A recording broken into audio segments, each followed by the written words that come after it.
Hello all of you lovely individuals, and welcome back to another video for the day. We're going back into r/entitled parents, because like I've said with insane parents, with the entitled parents, if you don't got them, you know people who do. So you know what to do. Hit the like, leave a comment down below to start up some wholesome internet discussions, and dance on the subscribe button. Okay, let go. Entitled parent tries to coach their own daughter on how to treat retail staff rudely. Great. These schmucks are teaching the next generation. I absolutely hate this already, and I'm 2 seconds into it. So, this is a story about my own mother. Yep, she is the entitled parent. So, I'm a young lady with a rather large chest. I'm an E in my country, and I think it's a double D in the USA. Because of that, if I'm leaving the house, bras are mandatory. About 2 years ago, when I was 19, I bought the most comfortable bra I had ever bought before. It was soft and silky, had a nice, thick straps, 5 back clamps, etc. I only had that bra for about 3 months until the underwire broke free and started to stab me.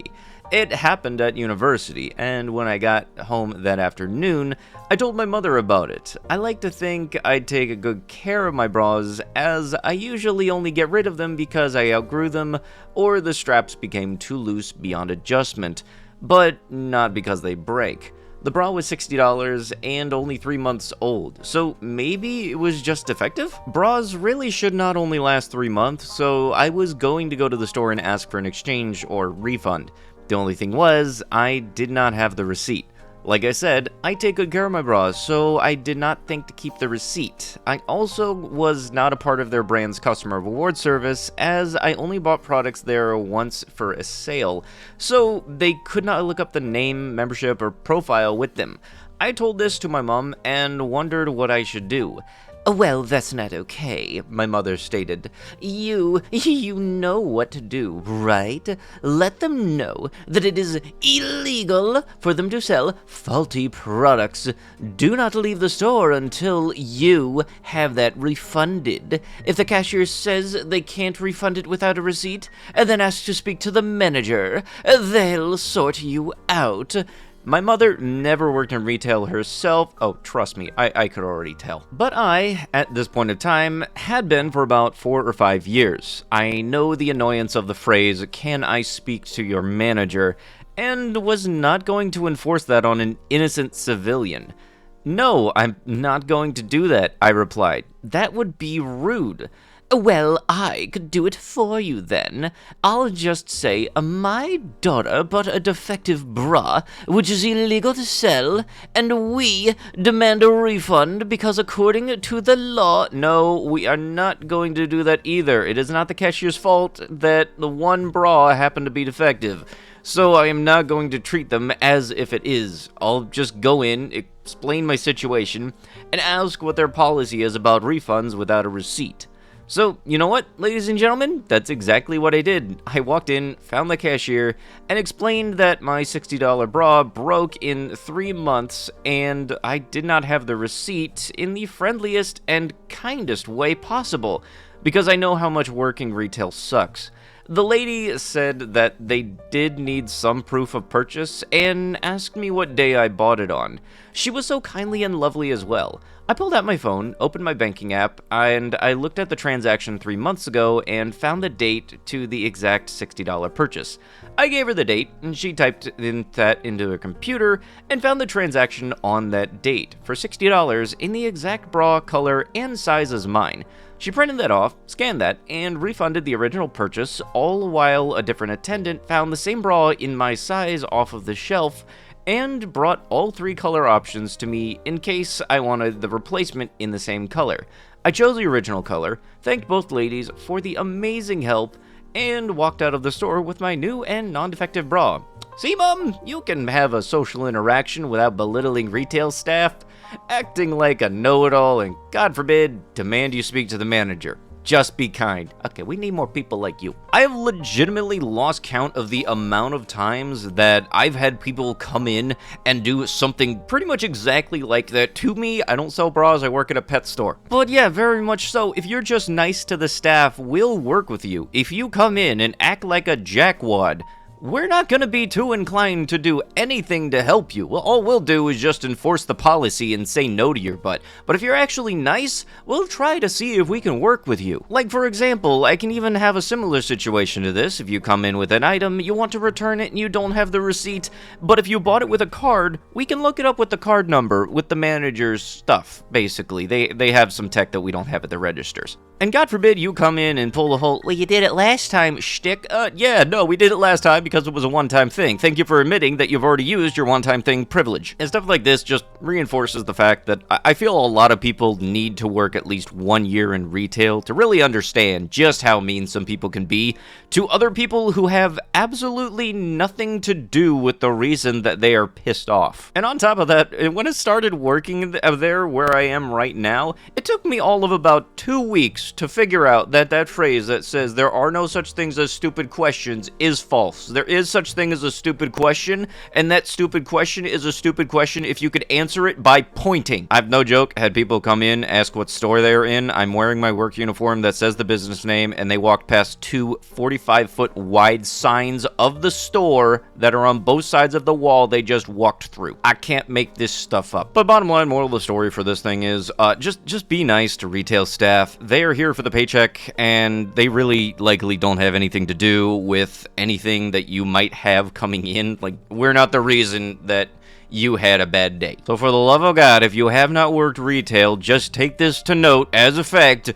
Be nice to the retail people. I hate the fact that I have to say that. Entitled parents think that they can park in my driveway because their kids are cranky and want to get to the beach now, and gets his car towed and nearly arrested. I used to live on the bottom floor of a 2-story house in the very popular beach town in North Carolina. I was in my mid-20s, the upstairs was rented out to 4 college-aged guys. So, 5 people, 5 cars, and a driveway built for 4. So, one of us would either have to be parked on the grass or in a paid spot. If you had bills with your name and address, the city would give you a pass to park in certain paid spaces. So, not really a big deal but finding a spot in the middle of summer was hard. The house is maybe 100 yards to the beach with a pretty short walk, 5-minute tops with beach gear and little ones. I would leave work at 6:30 a.m. and return around 5 or 6 p.m. By the time I got home, most of the crowds would be gone, so a paid spot was easy for me to get. So I'd typically leave the driveway for the upstairs guys. One day I was running late and didn't get out of my house until nearly 8. The other guys have left and the driveways was empty. I'm walking out to my car and of course the lots are already 90% full or more. As I'm crossing the street, I see a minivan come up and pull into my driveway. I didn't want to recognize it, so I wanted to see if I knew them, or if they were the upstairs guys. Out steps polo shirt, visor, bowling shorts dad, and overly peppy mom with 3 screaming kids. Obviously, no one I know. I backtrack up. Excuse me, do you know who the tenants upstairs are, or have permission to park here? Entitled, it doesn't matter. No one's parked here, and Billy, Bobby, and Brandy have to get to the beach. Yeah, there's 5 people living here, myself included, and we need to be able to park here. Oh, so where's your car if you live there? Me in that spot there because I have a pass, and Entitled Dad, yeah, don't lie to us. You're here just the same as us and upset that we know how to park for free. I'm not lying. Dude, it's 8 a.m. and I'm wearing my work uniform. We don't need to listen to you. We are going to park and you can do whatever you want. My children have to get to the beach. You're ruining our vacation, so go away. Meanwhile, the kids are climbing onto the fence and trees in and out of the street. Okay, I'll just have you towed and you can deal with it later. Entitled Dad gets in my face practically nose to nose. Try it and see, this isn't your house, and you're just a little ass. Mind you, I'm 5'11" and roughly 190 pounds, so fairly good shape. Okay, you have a nice day. So I went to my car and waited until they were pretty much at the beach, like I said. Very short walk, so I go inside, look up a tow service on the other side of town. Hello, yes, I'd like to report a car illegally parked on my property, address 123 street name. Sir, that's an hour away. Yeah, I know, I'm not paying. Yeah, that's their problem. Okay, be there in about an hour and a half. Called my boss. Now gonna be in today. Or not gonna be in today. Explained what happened, and he's pretty easygoing guy, so he told me to keep him informed. The tow truck arrives and the van is gone. I leave my car in the spot and wait until 10:30 a.m. or so by now. Sometime around 2 or 3 p.m., there is a very angry knock at my door. Internal thoughts, this is gonna be fun. Imagine the shock when I answer the door, beer in hand, grinning like an idiot. Me, can I help you? ED and EM. You, where is our van? How did you get here? Oh, yeah, here's the car and had it towed across town. Gonna be a fun cab ride. Shut the door in their face, more angry and yelling and knocking. Me, yes? Edie trying to get in the house. You better get us our van back. I'm gonna kick your butt. I'll have you arrested. Me, get out of my house and I'll call the cops and not gonna change anything. I managed to shove him out of the door and get it closed and locked. Now I wait. The next 20 minutes are more angry knocking and yelling. Finally, about 4 p.m.-ish, I see some blue lights and there's a much more polite knock at the door. I grew up on the beach. It's a small number of locals. I know 70% of the locals, police, bartenders, shop owners, residents. I know a lot of people on the island. Oh, hey Garrett, how's it going? Gee, yeah, it's good. These people say you stole their van and broke into this house. Me, nope, they pulled into my driveway as I was leaving for work, pulled an attitude, and walked away and said I couldn't do anything. So I called Lou on the other side of town. Van's there. I even gave him his card and offered to let them use my phone. He's lying. He stole our car. I demand he be arrested. Entitled Dad storming up behind the officer. If you don't arrest him, I'll have you fired. This is ridiculous, blah, blah. Sir, back up. I'm going to figure out ED, who now shoving past the officer. This is bull. Working his way into my house again, Garrett is able to pull him out and manages to get him pressed up against his cop car. Sir, you're trespassing now. Looking over at me, would you like to press charges? Yeah, can you keep him in your car until they get a cab? Yeah, I mean, I've got to get the statements and everything, so I gave my statements, went inside, grabbed a beer, and went out the back door, up the back steps, and around to the second floor porch, where I sat smiling until the cab came at around 5 or 5:30. My upstairs neighbors showed up, but they didn't pay any part of the story. Yeah, don't you just love it when people's consequences have actions and shit? It's almost as if you F around, you find out. Yeah, I can absolutely guarantee you that is the exact same thing that I would do. I'm not exactly a beer person myself, so probably it would be either a vodka or a whiskey or some kind of nice little tasty mix. But still, very, very much still the shit-eating grin. And I've been to the type of town that this person is describing. Those beach houses are very much something that I would like to at least even rent out for a weekend. And yeah, the parking is pretty decent, but yeah, there's also a whole lot of parking on the streets that are paid parking that you can pay for. So I really don't understand why anybody thinks that they can just park up on somebody else's property, tell them to shove it, and then just think that they can walk to the beach without any consequences. Plus, I also have to remember that if you call a tow truck, the person that you tow has to pay for it. So that'll very much factor into if I have to call a tow truck on anybody. Your yard is now our park. My partner and I purchased the house next door to my best friend. I had lived with him for close to a decade when his kids were babies. So they viewed my house as an extension of theirs, and were in and out all day, every day.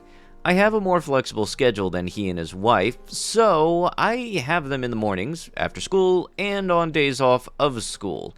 I had a pool in my yard, and because my friend's kids were still little, I installed a retractable cover and made sure it was locked so they couldn't open it. My friend's yard had one of those wood fort climbing wall swing sets deals with a large sandbox. Throughout the year, we spent most evenings outside, grilling, drinking, and watching the kids play, swim, or whatever. One summer day, I came home from work a little earlier than normal and started to prep for dinner. I heard a knock on my back door, which was odd since my buddy's kids never knocked. I went to see who it was and discovered a mom and two kids who looked to be maybe 5 to 7 years old. As I opened the door, she informed me that her kids needed to use the bathroom and that I needed to come out and get the cover off of my pool. I was confused and asked her to repeat herself, and she said that her kids needed to pee and that they were hot and bored with playing in the sandbox, so I needed to open up my pool. I asked her why she was in my friend's yard and what made her think her kids were welcome to swim in my pool, or use my bathroom for that matter. She got really B and told me that she had moved into the house behind us and that she had watched my buddy's kids come over all of the time and I opened the pool for them. She insisted that since I was willing to open my pool to the kids next door, I should also open it to the children who lived behind me. I tried explaining the relationship between my best friend's family and mine, and she claimed it didn't matter, and that I had known them since birth, and pretty much had helped raise them. I just needed to get to know her kids too, and it would be okay. I told her no and closed the door on her. She spent a while knocking and fussing at me through the window, and then had her kids pee in a planter on the side of the patio.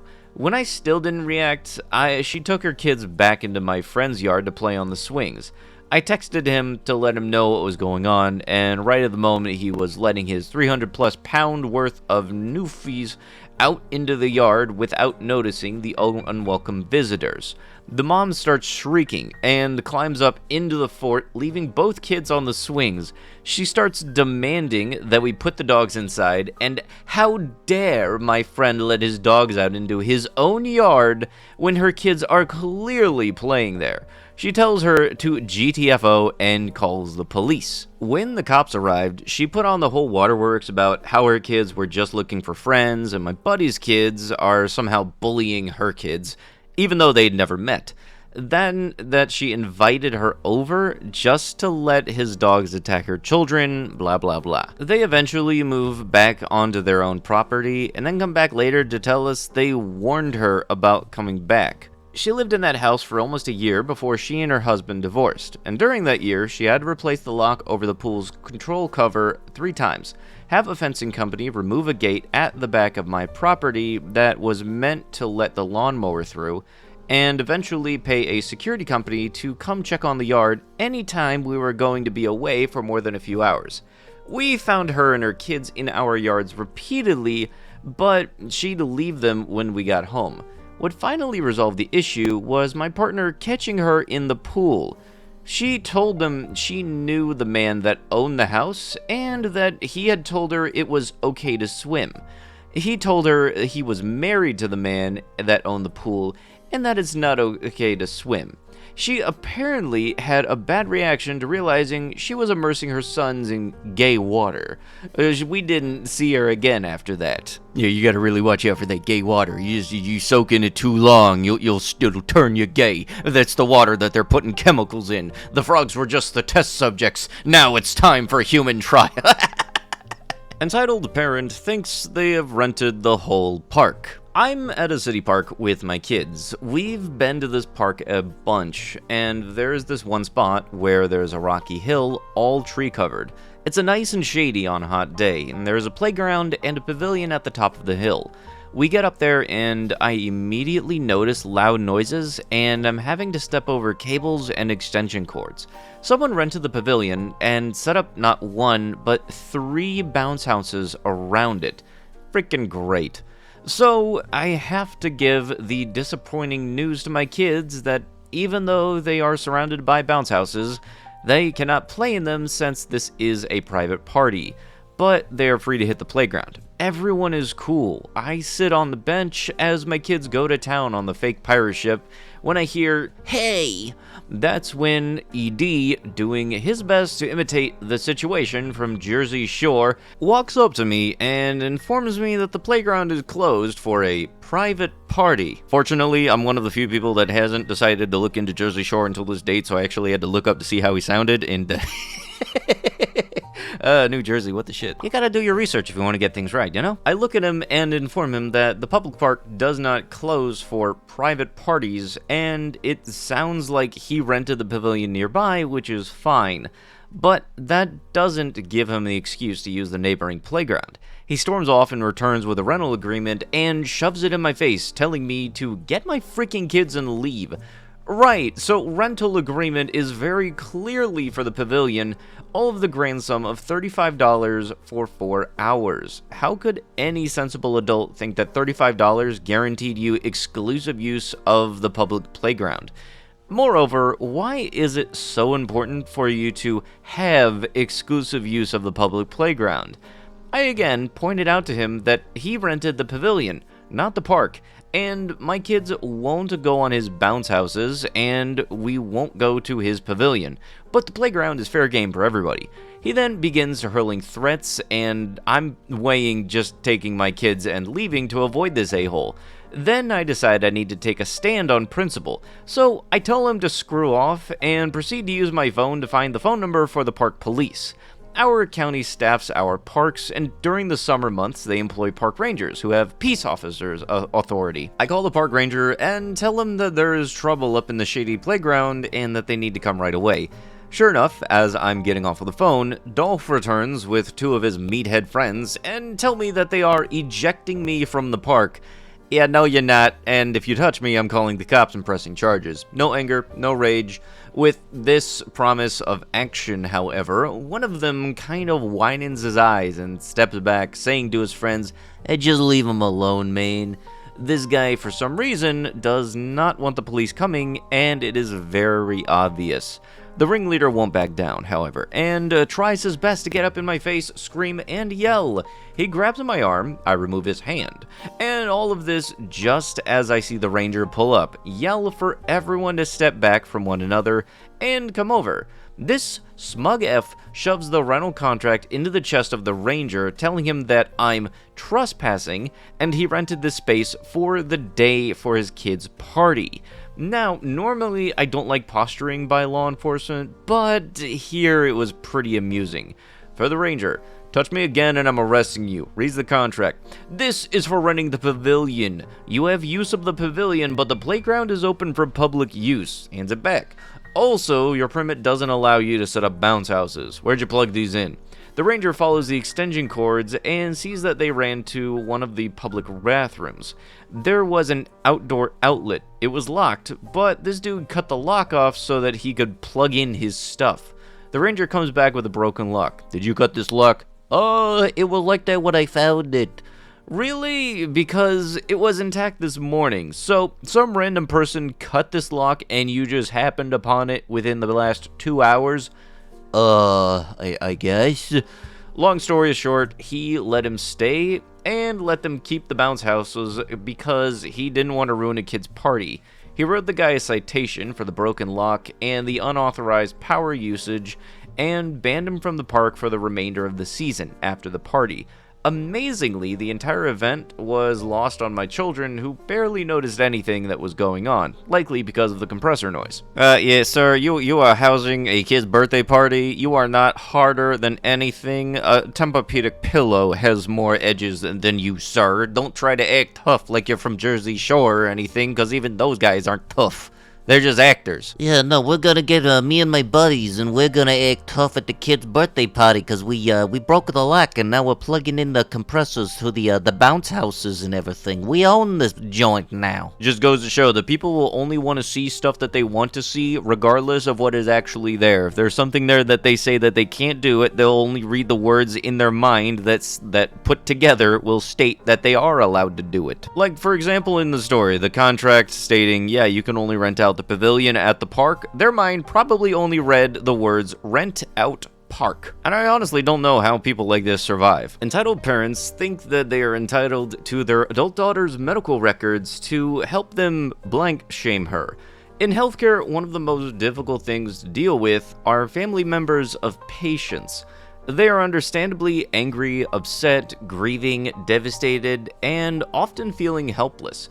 Most of the time, I try to understand this and not get too annoyed when family causes problems. But these parents were on another level. One of the patients was an 18-year-old who had a pelvic infection. She got very sick, required a moderate stay in the hospital. She was a dream patient, open, honest, and generally a lovely person. Her parents were none of these things. Every day they would come in and start demanding this, that, or the other thing from the nurses on this ward. They wanted an extra bed in the room so the mother could stay overnight. Honestly, it's beer virus times. You're lucky you're even allowed to visit. In many places, no visitors are allowed. You can't stay overnight. They were rude to the student nurse who was doing their daughter's OBS, to the point that the charge nurse moved the student nurse to a different set of patients to get her away from them.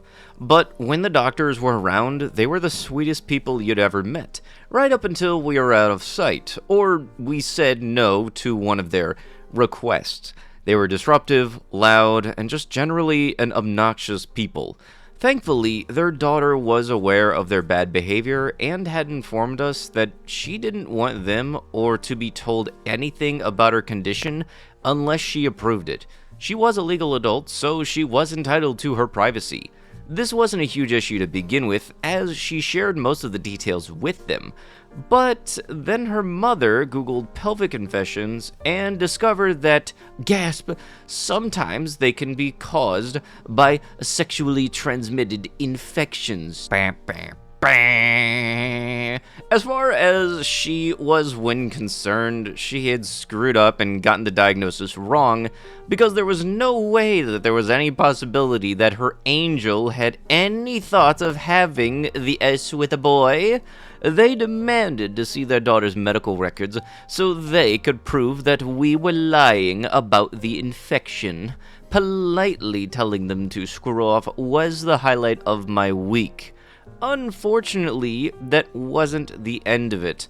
They came in next day with legal papers trying to demand that we had to overturn the medical records, and it turns out they lied to the lawyer because the papers were for a minor still under guardianship of the parents, not a grown-ass woman. They then threatened to sue each of us individually. This isn't America. You can't just sue doctors randomly. They then tried to get some crackpot alternative doctor in to check her hymen. Thankfully, the daughter screamed bloody murder when the guy tried to examine her, which resulted in me getting to watch the security escort and trespass the lot of them off of the premises. I honestly hope that she presses charges for that. Edited for spelling. Edit 2. Thank you for all of you wholesome people having such an honest and open discussion about one's bodies in the comments. This wasn't intended as a body-positive post, but I'm happy it turned into one. Yeah, bottom line, if you're an adult, if you're over the age of 18, your parents can't demand jack dookie about your medical history. So congratulations on, lying to a lawyer that you tried hiring, and now you're going to have to pay even more because that was kind of illegal. It's not like there's a fine or anything tied to lying to a lawyer. Actually, I'm fairly certain there's a whole slew of, illegal stuff that all of this stuff could be tied to, various charges anyway. But with that is going to have to be it with the video. If you guys would love to be absolutely amazing, show your support and see more videos like this one in the near future, be sure to hit that like button, leave a comment down below to start up them wholesome internet discussions, and if you guys have not already, subscribe to the channel and turn on them notifications. I'll be sure to see you guys in the next one. Thank you so much for watching, and bye-bye.